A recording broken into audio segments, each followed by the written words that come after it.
Ang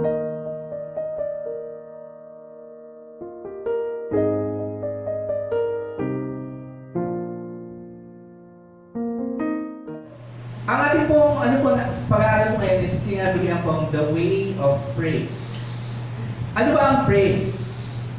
Okay. Ito ba yung ginagawa natin every Sunday morning, di ba? Sa pagsisimula na ating pong panambahan. And kanina, meron po tayong tinatawag ng praise time. Di ba? Bago po man tayo manalangin. Ito lang ba yung panahon na tayo po ay nagpapatotoo tungkol sa kapugihan po ng Diyos? So, paano natin isasabuhay ang pagpupuri sa Diyos? Bakit ito importante sa atin? So, as we study ito pong 8th stanza of Psalm 119, tignan po natin.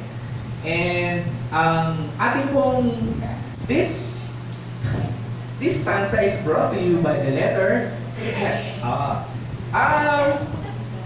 Ito na naman tayo sa ano. Kapag remember, kapag ka sa Hebrew, ang H is medyo parang meron siyang halak. So, ano siya parang yung formal, yung parang, di ba meron tayo yung sa formal at yung formal na Korean. Ay, nanonood na kayo naman dyan. Diba? So, meron yung formal at yung formal na Korean. Yung parang formal na, yung older version ng head is may CH. So, head. So, pagbabasa niya, meron siya talagang, ayan. Pag yung mga naglalasinan siya, so, it's the 8th letter. Yung pictograph niya, ayan, mukha siyang bakod, mukha siyang fence. So, bakit ba natin na-aaral dito mga ganitong mga information ito? Ito ba yung dahil sa pag-uwi mo sa bahay, Mama, alam mo ba, ang geometry yan ng letterhead is number 8. Yan. So, para meron kang sasabihin na kaya, Kuya, alam mo ba, ang ibig sabihin ng letter na head? Heck? Ay, bakod? Hindi. Kaya po natin inaaral itong mga ganitong mga bagay na ito is that we develop a deeper understanding of Scripture na ano ba yung storya behind the text. And importante po sa atin yun na makita po natin yung kwento behind the text. Kasi madali eh. Sa panahon natin ngayon, anyone can be a pastor. Yes. Diba? Punta ka sa TikTok, ang dami po sa TikTok, ang dami mga mga reels na tapos bibigay sila ng mga motivational na preaching. Motivational na mga messages. Tapos papakinggan mo siya is parang tama. Pero when you go deeper, ma-realize mo na, teka lang, parang may mali. Ito yung sinasabi ni Paul na yung panahon natin ngayon, gusto ng mga tao, ng mga bagay na yung gusto lang nilang marinig. Ang description ni Paul is yung itching ears, kumakati yung tenga. Bakit nga binanggit yun? Kasi daw nung panahon ni Paul, may sakit ang mga baboy. Sorry mga baboy. Pasensya na po. Kaya sakit ang mga pigs na nagkakaroon sila ng infection, tapos kumakati yung tenga nila. Na-i-inflame yung mga tenga nila. And the only way for them to get relief, ikakaskas nila yung tenga nila sa bato. So, yun yung, diba? When you look at the text, sinasabi ni Paul na ito yung panahon na ang gusto lang ng mga tao, yung para ma-relieve lang yung kumakati sa kanilang tenga. Diba? Yun yung storya pong yun. So, ayan, balik tayo sa ating po, baka mapunta tayo sa kung saan. So, ang gematria ng head is number 8, which represents grace and new beginnings. And in the Bible, you can see several instances of this. For example, circumcision, ginagawa on the 8th day of a boy's life. And I think meron pa rin ngayon na yung ika-8 araw ng baby ay pinapatuli. I have heard of several instances na gano'n. Nung nagkaroon ng malaking flood, malaking pagbaha, so si Noah at yung family niya, bilangin po sila, 8 po sila. Diba? So, si David ay ika-8 anak ni Jesse, si David na naging hari. And then, Jesus was resurrected on the first day of the week, which is technically 8 days simula from Palm Sunday, when you count that. Also, the letter Het is formed from the letters Vav, diba? Yung previous na pinag-aralan natin. And then, Zayin, last week. Ang gematria or value ng Vav is 6, and then Zayin is 7. Put them together. Ayan, ang gematria niya, ang equal value nila is 13, which is the same value as Ahava. So, Ahava means love. Ayan, so meron na kayong bagong tawagan, Ahava! Diba? Meron na kayong bagong Ahava! Ayan. Tsaka si Echad, which means one. Actually, lately ko lang na, kasi meron kami isang katrabaho na meron siyang apo, pangalan Ahava. Sa inisip ko, bakit kaya Ahava? Hindi kaya nabubuli ito sa sa school. Tapos nung nalaman ko na Ahava means love, okay, makes sense. Tapos, Vav, kung naaalala po ninyo, this is the letter Vav, and then this is Zayin. Pinagdugtong sila ng parang connector dito sa ibabaw. Remember that Vav represents man, Zayin represents Jesus Christ. So, ayan, so Jesus, hawak yung tao. Galing, di ba? May mga kwento dito sa mga Hebrew letters natin. And let's just keep that in mind sa ating pong pag-aaral po itong Psalm 119 verses 57 hanggang 64. Now, ano ang praise? Di ba? Ano pinagkakaiba nito sa worship? And for most of us, including ako po, kinalakihan po natin na ang praise po, ayan, ang praise ay fast song. Kaya nga tawag natin sa let's call our praise and worship team. Kasi praise, fast song, worship, slow song. Diba? Pero, when you look at Psalm 119, and if you research this a bit further, Psalm 119 is actually a song of praise. A song of praise to God. And it was most likely sung in a moderate manner. So, ibig sabihin, pwede kang magpuri sa Panginoon kahit na mabagal yung kanta. Pwede ka din mag-worship sa Panginoon kahit mabilis.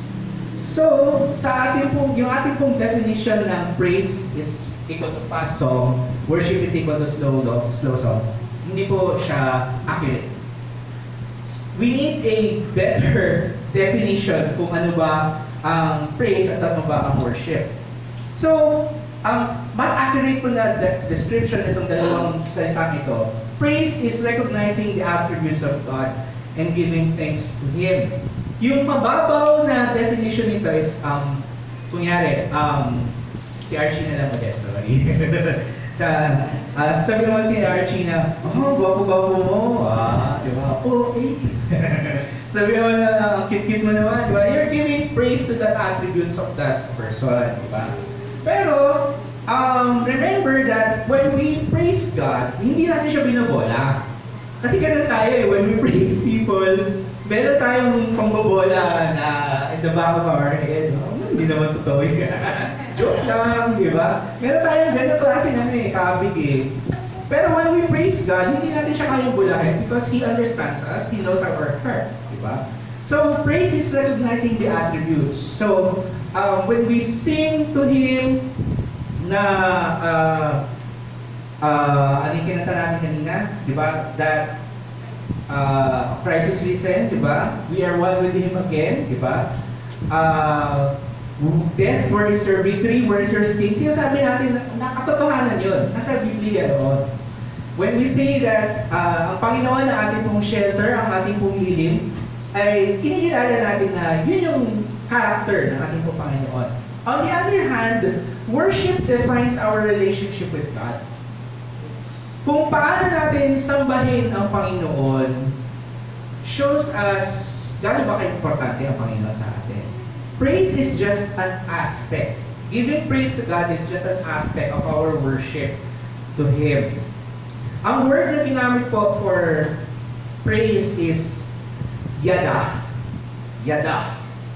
Okay? Which means to express gratitude towards God.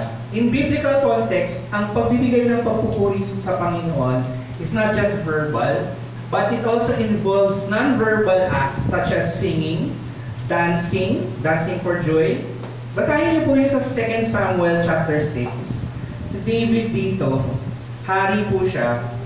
Tapos ang context is binalik yung Ark of the Covenant dinala yung Ark of the Covenant sa Jerusalem. At sobrang tuwa po ni David, napasayaw siya sa harap ng Panginoon. Tinanggal niya yung kanyang royal robes. Naka-boxer shorts lang po siya. Okay, so parang ganun po yung So yung asawa niya nagalit sa kanya. Nakakawalang dignidad, nakakahiya. Laman ka ngayon ng lahat ng Facebook reel at ng buong TikTok. Ganyan ba kumilos ang isang hari? Diba? Basahin nila lang kung ano yung nangyari doon. But God or the Bible challenges us, encourages us to dance for joy, to raise our hands. Diba? So ini-encourage po natin sa ating pong pag-awit na yun nga, hindi po bawal na magtaas ng kamay, hindi bawal na pumalakpak, hindi bawal na umiyak. Sana. Huwag po kayo mag-inulo pa sa'yo. Huwag lang po gano'n. Pero malay natin, hindi po natin alam, baka mamaya may ginagawa po ang Panginoon po sa inyo. Pero kung kailangan ay, huwag natin pigilan. Huwag natin pigilan ng And then, on the other hand, hindi rin naman masama na kung gusto mo lang na mag-worship ng tahimik. Dumating na po ako sa point na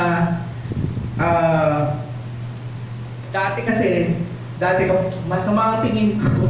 Masama ang tingin ko doon sa yung ayaw ko malakpak. Gusto ko kasi na talaga rock-rock tayo Dumating tayo sa ganun Na parang, ano ba naman ito? Ba't niya pinipigilan yung sarili niya sa pagpupuli sa Panginoon? Pero malay natin, di ba? The Lord works in us differently, di ba? But, kumbaga parang hindi ko ipopwersa sa iyo yung way ko ng worship. And at the same time, hindi mo rin dapat ipwersa sa akin yung way of worship mo. Kasi, pupunta ako dun sa natin sa susunod na almost a little over 30 years ago, ang isang tamang pag-worship lang daw dapat tahimik lang. Bawal ang drums, bawal ito, lahat ng ginagawa po natin, di ba? So, sige po, next po. Paano ba ang way of praise? At ano ang importansya nito sa buhay po natin? And yet, kumbaga parang 30 years ago, bawal ang ito yung ginagawa po natin, yung mga tambol-tambol na yan. Pero, nagugulat po ako pag nagpupunta po kami sa mga churches po sa probinsya. Hindi nga solemn yung mga napupuntahan namin rock concert. ang idea ko sa mga church sa probinsya, parang ganito lang na pagtitipot. Pag napupunta talaga kami, yung building, hindi siya ganun kagandahan sa harap. Pagpasok mo talaga sa loob, may lights. Oo, tapos may LED yung screen nila, hindi TV. LED. Tapos, nung tinawag na si Pastor, umusok dun sa ganun may concert ba to? Diba? May mga churches na gano'n, diba? So, and to think na 30 years ago, bawal ang drum sa church kasi dahil sa demonyo daw Pero, yung mga churches na parang rock concert, yung awitan nila, yung preaching nila, parang stand-up comedy. Sa ibang mga churches, may mga churches po sa US, yung mga mega churches na tinatawag, na merong production set yung kanilang stage every Sunday. Yung pastor mag-talk siya, I think, about yung ups and downs ng buhay. Ang title ng kanyang sermon is about roller coaster. Yung church nagpagawa ng roller coaster on the stage. Tapos, the next Sunday, iba na naman yung topic, si pastor binaba, naka-wire. Galing sa ang church sa US is really in danger kasi ang tawag sa kanila is nagiging secular. Secularism. Ang church sa kanila nagiging entertainment. Which is why, matunog ngayon, di ba, pumanaw si si Pope Francis. Matunog ngayon ang mga pangalan na galing sa Asia, specifically sa atin, sa Pilipinas, in Latin America, anywhere except Europe. Kasi the world, or most Christians are looking towards Asia, towards Latin America, towards Africa, as yung bagong movement ng Kristyanismo. Dahil sa US, dahil sa Europe, patay na ang Kristyanismo. Kinakain sila ng secularism. So, tama yung sinabi kanina ni Kuya Choi na kailangan sa mga bata, we have to be really deliberate in telling them about the truth of the Bible, the truth of the gospel, the truth about Jesus Christ. Kasi ang mundo po natin ngayon is iba yung katotohanan na nais na yakapin natin. Na hindi lang dalawa ang genders, kundi kung ano ang isipan mong gender. Diba? I identify myself as a transformer. Pwede mong gawin. Oo, legal yun. Walang pipigil sa'yo. At sasabihin pa sa'yo na, we support you. Ganyan. I identify myself as a dog. Diba? Naglalabasan sa reels ko na naka-costume siya talaga na. Tapos nagta-traffic na dun sa crossing kasi naglalakad siya dun sa, sabi pa nga namin sa, I identify myself as a turtle. Umaganda talaga, umaganda siya, nag-traffic na dun sa tawiran. Tapos, hindi na naman binilan. Kasi daw, pagka inano mo siya, sabihin na, na you are attacking my identity, ganyan. But you are causing traffic. Di ba? Yun yung pinaglalaban natin yung ating mga personal freedoms. Pero we forget na kailangan natin isaalang-alang ang konsiderasyon sa ating pong kapwa. So ano ba ang way of praise? Di ba? Sa ating pong pag-aaral, the first is, the way of praise is choosing to make God our highest priority. Dito po sa verse 57, the Lord is my portion, I promise to keep your words. Yung word na ginamit ko dito for portion is kelek. Okay? Kung mabasahin niyo po yan in original Hebrew, actually mauuna itong word na ito, kelek. Kelek. Ayan. And ang context po nito is, in biblical context, when we talk about portion, they are talking actually about pamana, about lupa. Ang lupain, para sa mga Hebrews, hindi lang siya basta property na pwede mong ibenta o tatayuan ko na ganito, ganyan. Na-condition tayo na parang naglalaro lang sa Sims. Diba? Add, upgrade. Hindi siya ganoon. Sa mga Hebreo, ang lupa, hindi lang siya basta pamana, kundi ito ay katotohanan, ito ay patotoo ng pangako ng Panginoon. Which is why, talagang ngayon, pinaglalaban ng Israel yung kanilang claim to the land. Dun sa, masalimuot, pinag-aralan na po natin yun before. So when we make God our portion, it means na hindi mo pwedeng basta ibenta yung lupa. Ibig sabihin, when you sell the land, you are selling away your claim to God. Parang tinatalikuran mo na ang Panginoon at ang kanyang mga pangako. Ganyan yung context po na sinasabi ko dito. When we make God our portion, it means pangangalagaan natin ito, di ba? Sino ba naman sa inyo? Dito, ayan. Kunyari generous ako. Bibigyan ko kayo ng tag-1 hektarya. Ayan, bibigyan ko kayo ng 1 hektarya, tapos may saging na kasama. Di ba? May puno ng saging, may sagingan. Anong gagawin nyo pagka bibigyan mo kayo ng tag-1 hektarya? Diba? Aayaan nyo na lang ba yun? Diba? Aayaan nyo na pagbulok? Aayaan nyo na lang ba na may ibang mag-encroach sa property na yun? Hindi, diba? Paglalaban nyo yun, papakuran nyo yun, lilinisan nyo. Pag hindi kayo doon nakatira, babalikan nyo yun as much as you can. Diba? So that's the same also when we make God our portion. Kailangan natin siyang pangalagaan, pahalagaan, pagyamanin. Ipaglalaban mo kung ano ang meron ka at kung ano ang meron kayo ng Panginoon. Diba? Hindi mo siya dapat pababayaan. And how do we make God our highest priority? Gaano ka-importante sa atin ng Panginoon at pagsunod sa Kanya? kalooban.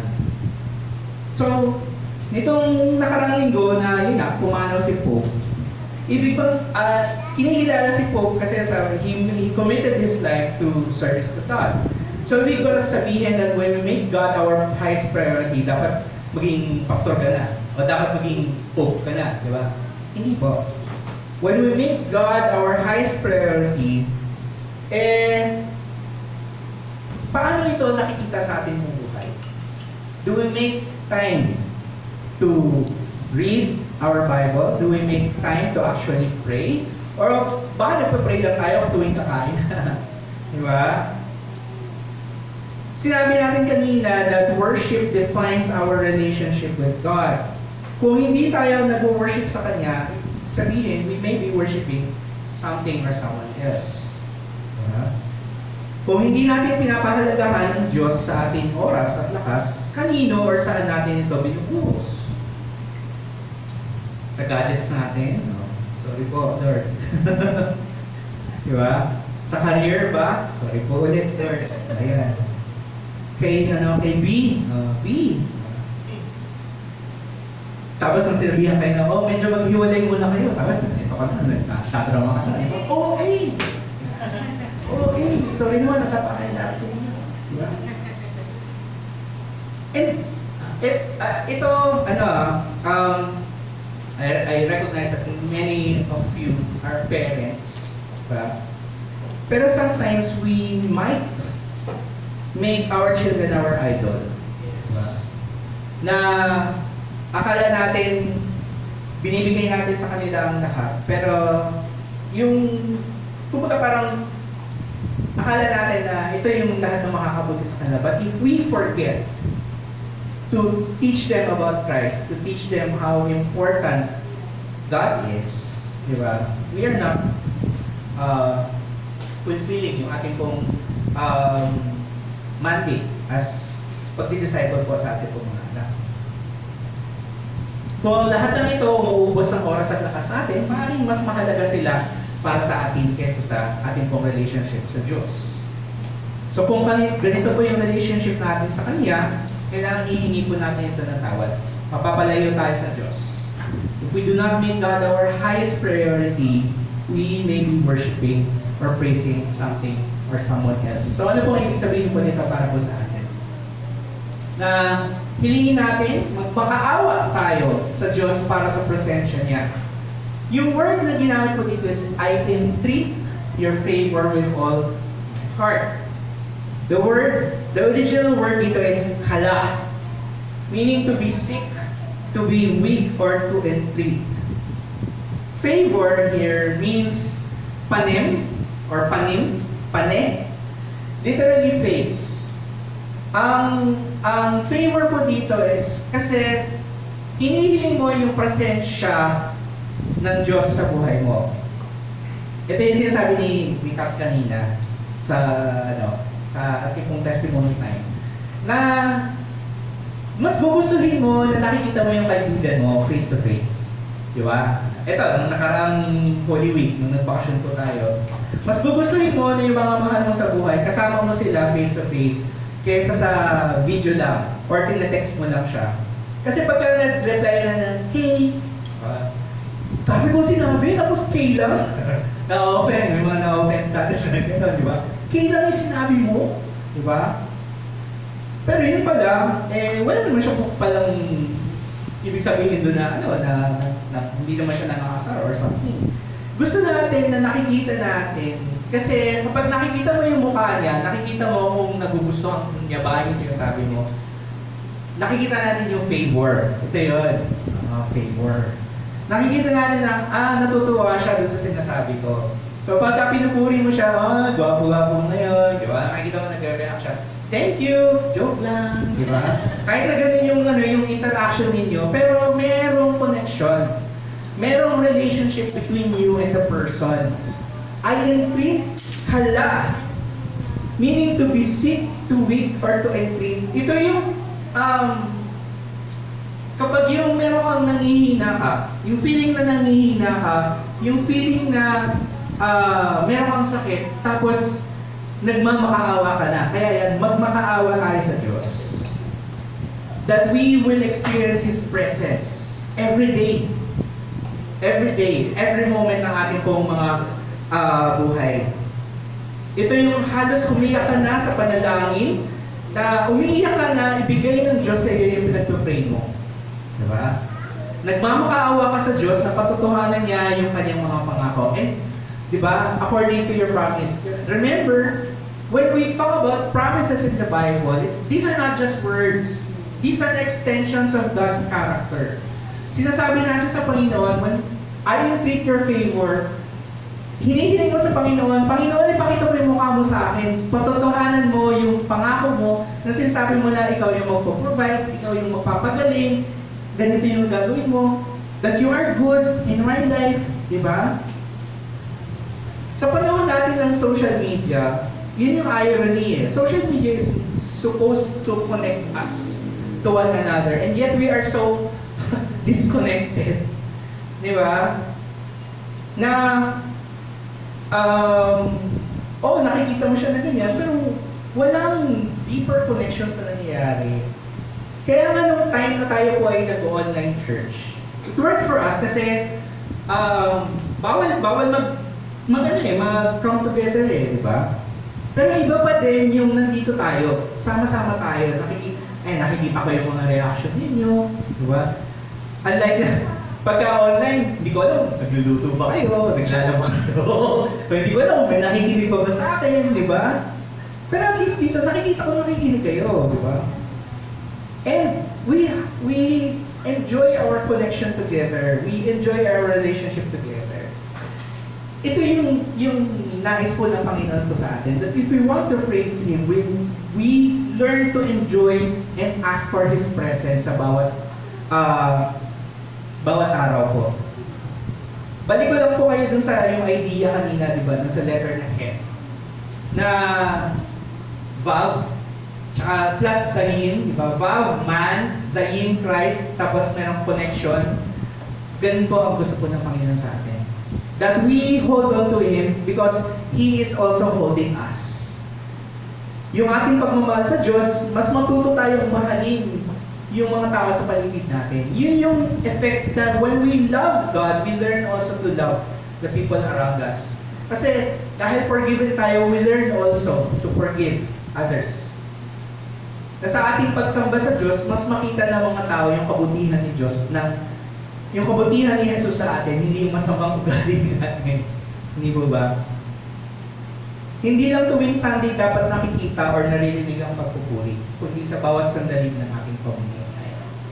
Pangalawang katotohanan po, the way of praise is turning away from our evil deeds to follow God's ways. When we worship and praise God, it allows us to see His goodness. Sinabi dito sa verse 59, when I think on my ways, di ba, pag nag-reflect ka sa iyong mga ginagawa, I turn my feet to your testimonies. Feet represents yung iyong direction on the journey in life. So, kapag pinagmumuni-muni mo na, teka lang, ito pa ba yung direction na nais po sa akin ng Panginoon? When I think on my ways, I turn my feet to your testimonies. Babalik at babalik po tayo sa salita ng Panginoon. Bahagi ng ating pong pagsamba sa Diyos yung pagmuni sa ating pong mga gawain at pagtalikod sa mga kasalanan po natin. Turn here, hindi lang yung basta na yiliko pa, but yung talagang babaguhin mo yung iyong direksyon.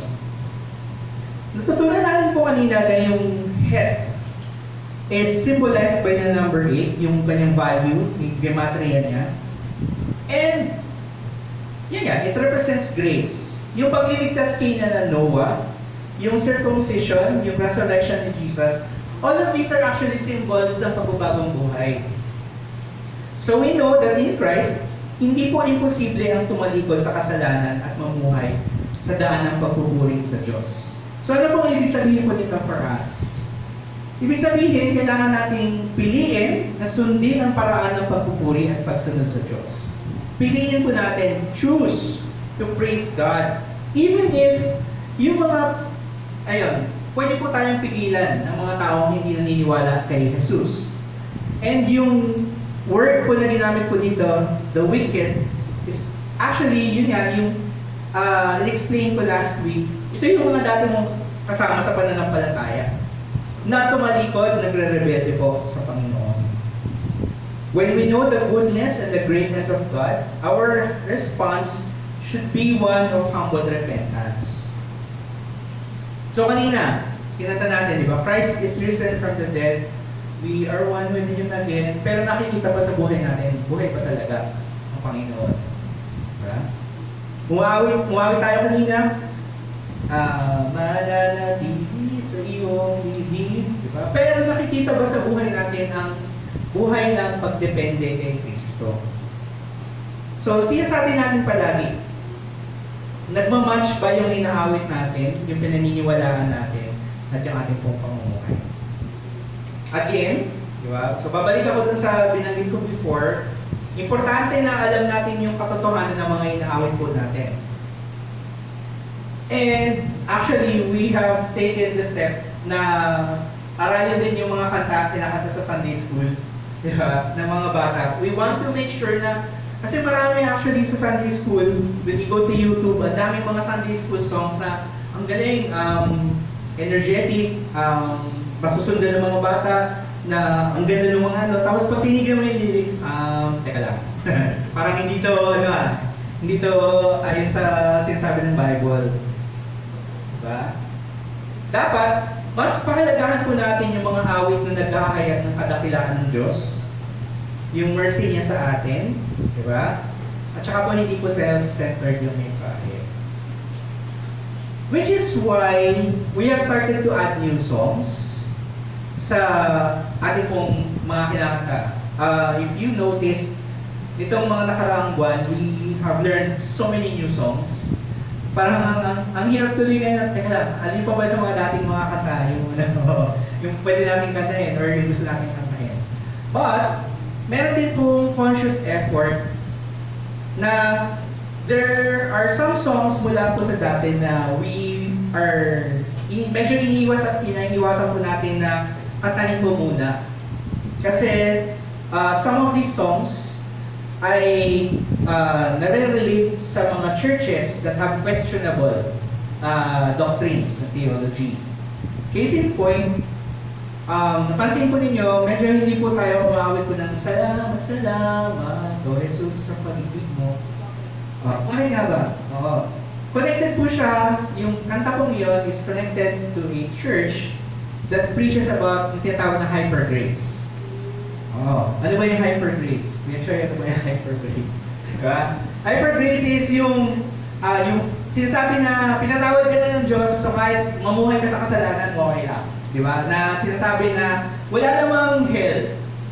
So medyo universalist, diba? Universalist yung kanilang paniniwala. And there is a certain church dito po sa Alabang na yun. Medyo malaki po silang church. And kilala po sila dahil sila yung nagpalaganap itong nung kantang ito.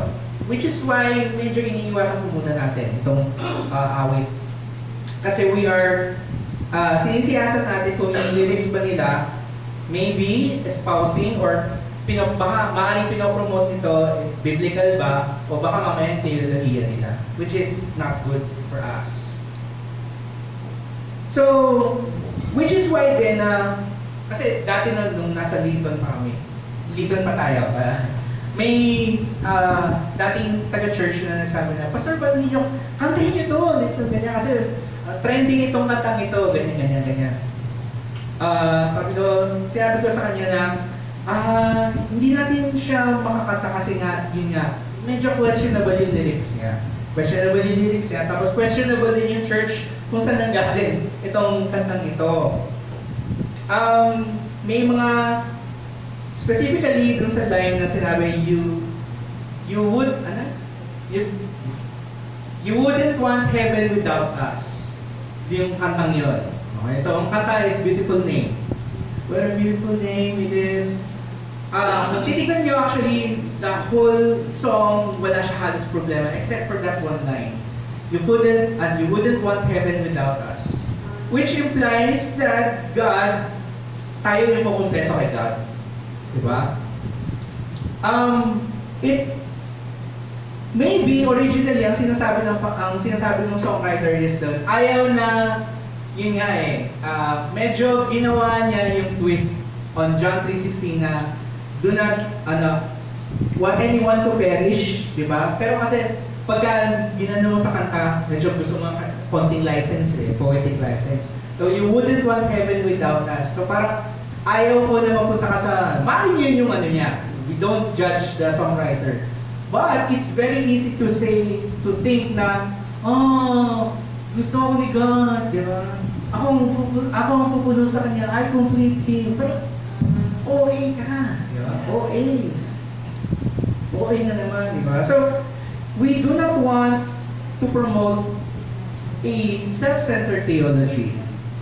Ayaw natin ng isang church na mga tao self-centered. Na sobrang mahal ako ni God, di ba? Ayun nga naglalabasan sa mga ads, di ba? Na yung isa, merong nag-text, ate, meron akong delivery dito sa may flowers ka. Ay, talaga ako yan. Ay, grabe, hindi ko naman in-expect na flowers yan. Tapos sabi ko na papadeliver ko sa inyo, ay, mahal na daw po kayo. Ay, grabe, sweet naman. Tapos sabi ng rider, ma'am, ganyan po ba ang feeling na love na love ka ni God? Diba? Ganun lang ba ang love ni God sa atin? Na when yung lahat ng gusto mo, makukuha mo? Hindi. For God so loved the world that He gave His only Son. Diba? Yung pagmamahal niya sa atin, pinakita niya, hindi para ibigay lahat ng gusto natin. Binigay niya kasi binigay niya yung kanyang mismong buhay. Para iligtas tayo sa tiyak na kamatayan. So we need songs that are biblically sound, that are gospel-centered. Diba? Kasi yun nga maraming pipigil sa atin. Though the words of the wicked ensnare me, I do not forget your law. Marami ang aaaring pumigil sa atin para maniwala kay Jesus or nilayo tayo sa ating pong paniniwala kay Jesus. So when we follow the way of praise, we need to follow the way of the truth, the way of the law. Diba? Law pertaining to the Word of God. Hindi yung law na bawal ito, bawal ganyan. Hindi. But law here, talking about the Word of God. Importante sa ating mga awit, ma-remind tayo kung sino ang Diyos, sino tayo sa harap niya, at ano ang kabutihan na ino-offer niya para po sa atin. Pangatlo, the way of praise is proclaiming God's righteousness even in hard times. So, lahat po ba dito natutulog tuwing gabi? Check lang, di ba? Lahat po ba natutulog dito? So, except siguro si Kuya Joseph kasi panggabi siya. Oo. Pero natutulog ka rin naman, di ba, kapag off day. Ayan. So, okay, good. Sabi kasi dito sa verse 62, at midnight I rise to praise you. So, una ko nung binasa ito, sabi, bakit siya kakanta? Bakit siya... Ayun nga, di ba? Nagagalit tayo sa mga kapitbahay na gabi na, tapos kumakanta ka na, di ba? Patulugin nyo kami, di ba? Pero bakit ito? At midnight I rise to praise you because of your righteous fruits. Yung word po na ginamit po dito, midnight, or actually night, layil, may mean, ginagamit po ito sa Bible to signify either literal night or symbolic na darkness. So, ibig sabihin, ang tinutukoy po dito na bakit siya bumangon ng hating gabi. Yung magising ka sa gitna ng gabi, it mean, hindi ka makatulog. Hindi makatulog sa gabi, sa kaiisip, di ba? Kasi, palapit ang due date. Yan. Kasi, saan ako kukuha ng ganitong pambayad? Di ba? Saan ako kukuha ng ganito, ganyan. Nag-iisip ka. Hindi ka makatulog kasi may bumabagabag sa iyo. Or, midnight here can mean a darkness na feeling mo sumasaklog sa iyo. Parang lalamunin ka ng dilim. And, uso po ito ngayon, di ba? Yung feeling na na-overwhelm ka. Pero, pansinin po natin dito yung sinabi po ng psalmist. Sinabi ba niya, at midnight, ay magpukulong na lang po ako sa kwarto, tapos ganyan. Hindi. At midnight, I rise to praise you.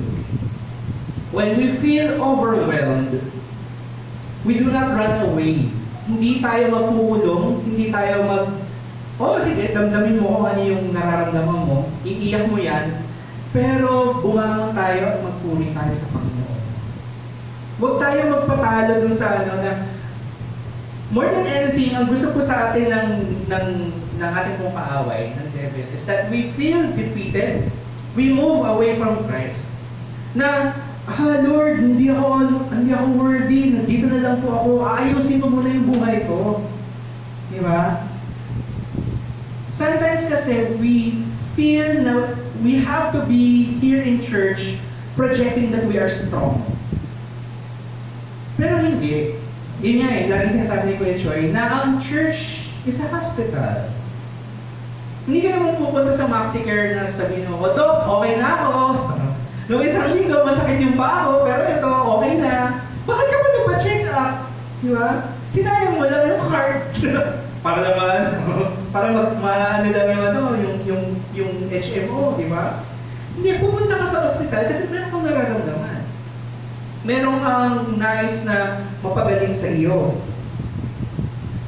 But sometimes we feel like that parang hindi mo na ako mag-church kasi I feel so weak. When you feel so weak, you need to be here at church. You need to be more here at church. You need to be more in the presence of God. Bakit sa church lang ba ang presence ni God? Hindi. We'll go to that in a bit. Pero, yun nga when problems, when darkness overwhelms us, we choose to praise. We choose to praise. Huwag tayong magsalo. Huwag tayong magsalo. Kailangan natin ng mas kumpleto at umaapaw na source ng hope sa buhay. This world teaches us na you look into yourself. Diba? Use the force. Diba? Nasa iyong lakas, tibay, at lakas ng loob. Diba? Yun, gusto sa atin na iyan ng mundo nasa loob lang ng ano. Yun nga, wala ka ng lakas, wala ka ng ibibigay, saan ka huhugot? So we need a source of strength, a source of hope na hindi na uubusan. Diba? Walang iba kundi si Kristo yun. Walang iba kundi si Kristo yun. Nung Holy Week, nung napunta po kami sa Ilo, one of the things na nasa isip ko noon na masarap ng tubig, yung lamig-lamig. Diba? Tapos hindi ko ma-imagine, what if matuyo yun? What if matuyo yung batis? What if matuyo yung Ilo?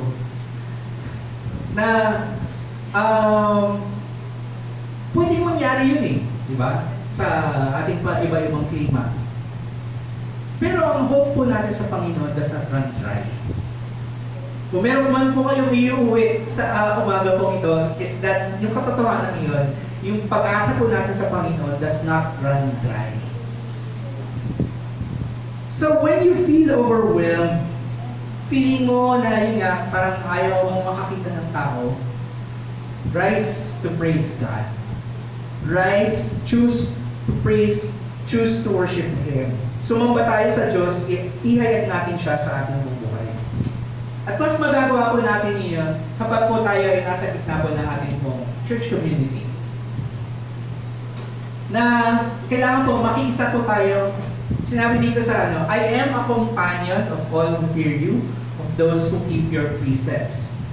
The word po na ginamit po dito ng psalmist is kaber. Kaber, di ba?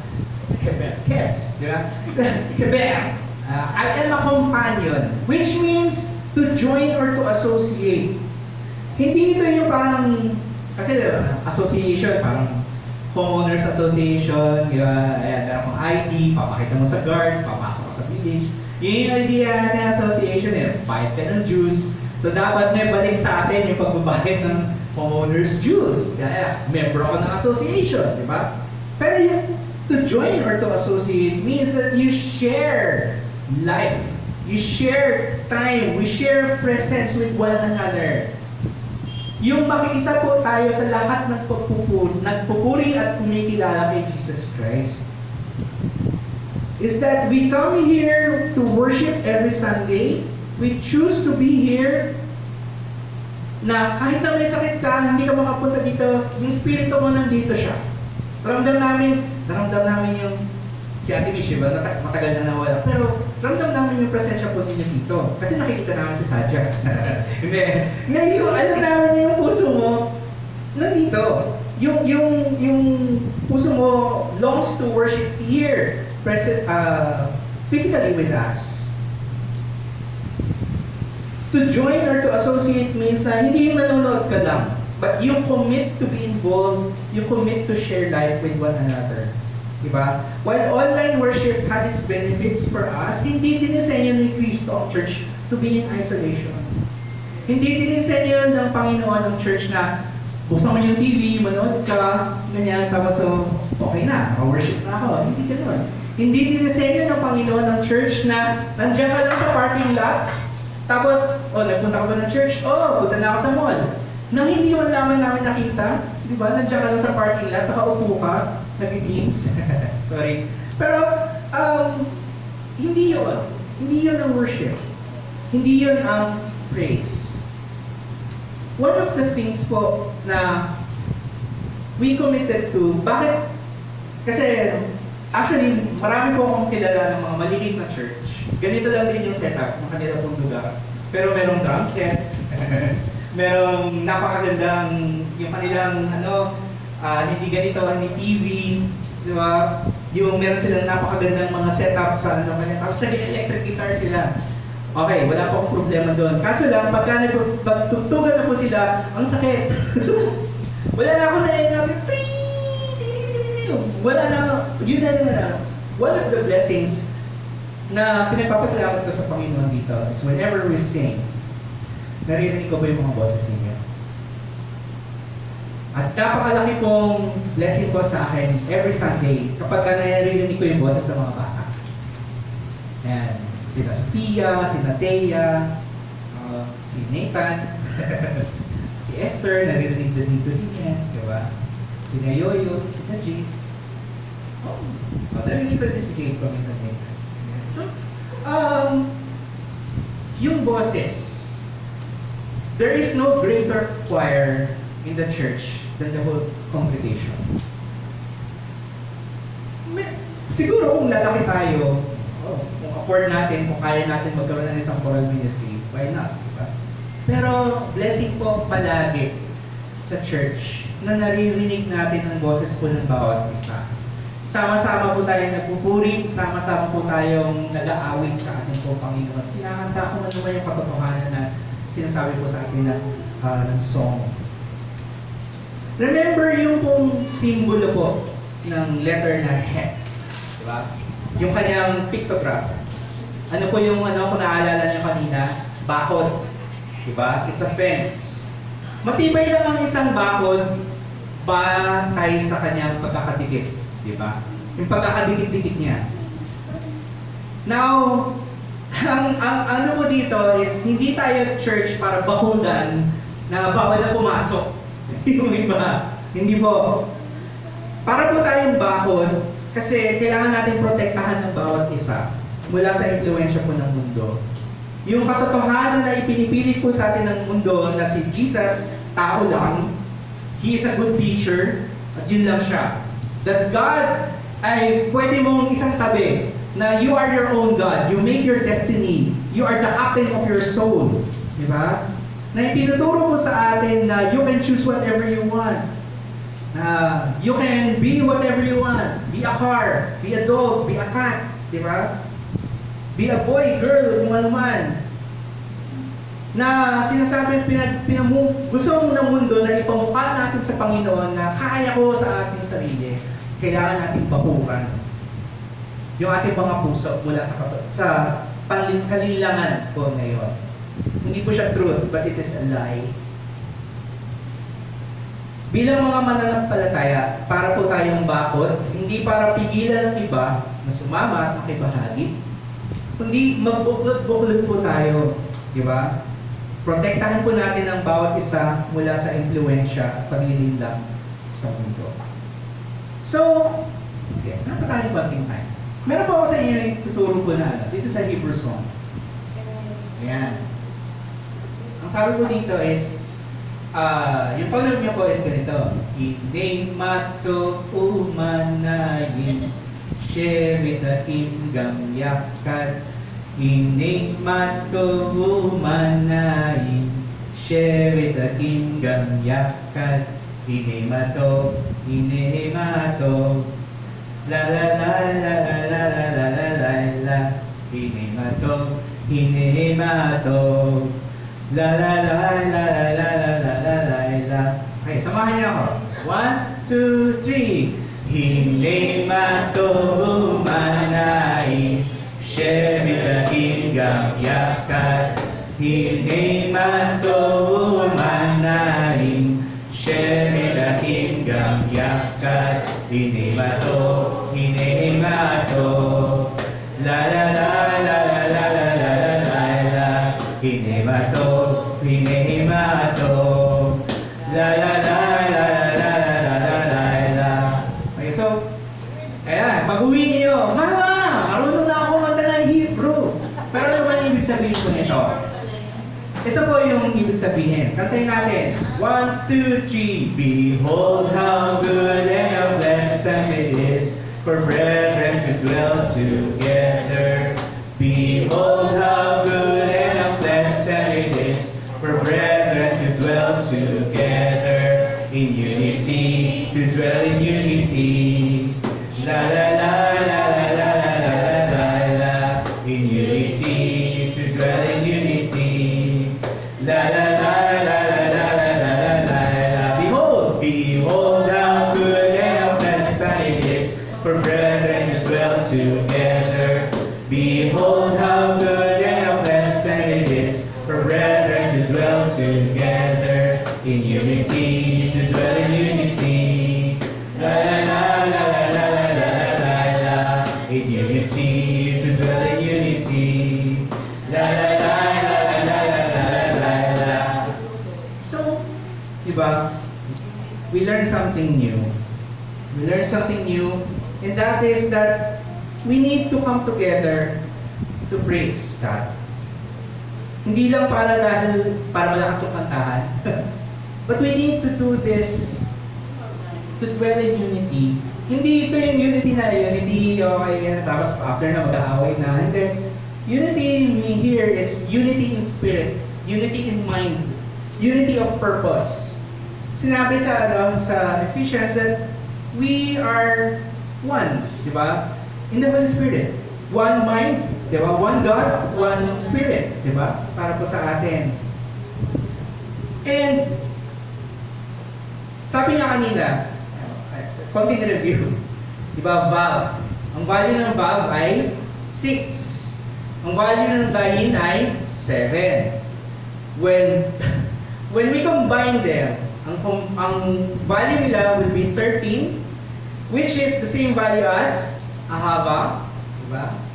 And love, or echad, which means one, or unity. So, ibig sabihin, yung hef, yung ating po pinag-aralan na stanza, hef, yung value niya is about love and unity, which is about the church. We stay here because we love one another. Sabi ng Panginoon Jesus sa John 13:35, by this all people will know that you are my disciples if you have love for one another. Hindi makilala ang joy in Christ dahil meron tayong magandang VBS every year. Hindi makita sa ating pong mga buhay that we have love for one another. Love for Christ, love for one another. Dalangin po natin na hindi tayo makilala dahil magaling yung music team natin. No? And I am proud po sa bawat isa po sa inyo, and even kay Nathan, ang ating po pinakabagong member. Kasi you have chosen to serve, to give your talents to Christ. Pero hindi po tayo dapat makilala dahil lang doon. Hindi dahil sa pogi yung pastor mo natin. Oo. Or OA si Pastor Mon, hindi po dahil doon. Pero sa higit po sa lahat ng ito, ang panalangin ko po, makilala tayo dahil mahal natin si Kristo. Mahal po natin ang bawat isa. So, in closing po, as we review, gaano kahalaga ang Diyos sa ating pong priorities? Siya ba yung top priority o dinadagdag lang po natin siya sa ating mga gawain? Gawain ba natin na humingi ng tawad sa Diyos kung magitan ng Kristo o carry na lang? Diba? Na, ano naman ako, nagpupuri naman ako sa Panginoon eh. Kahit na hindi na ako mag-confess sa Kanya ng aking mga kasalanan. Or, nahihahayag ba, nakikilala ba ang Panginoon sa ating pong buhay? Especially in the tough times. Or mas nakikilala ka dahil, ito na naman si ano, sabi niya, pero nag-utang sa akin, pero hindi pa nababayaran yung utang niya. Sana hindi po ganun, no? Yung pagkakakilala sa atin ng mga tao sa atin. Di ba? Nagbago ba yung pananaw at response natin sa mga pagsubok sa ating buhay? Yun nga eh, usually kasi, and I think that's a natural response. Hindi na, Lord, alisin niyo po sana itong paghihirap. But let's make it a prayer na whenever we have yung mga ganitong pagsubok, Lord, ano yung tinuturo mo? Lord, paano pa makikilala kayo sa aking buhay dahil sa response ko sa ginagawa mo sa buhay ko? Let's always remember that the way of praise actually promises peace and fulfillment. How do we do that? We make God our portion, diba? Our most important priority. Mahalagang i-share natin ito, especially sa ating kapwa mananampalataya. Hindi dahil sa meron tayong nakukuha na balik, kundi mas nagkakaroon ng meaning at significance ang pagpupuri natin sa Diyos kung meron po tayong kaagapay sa buhay.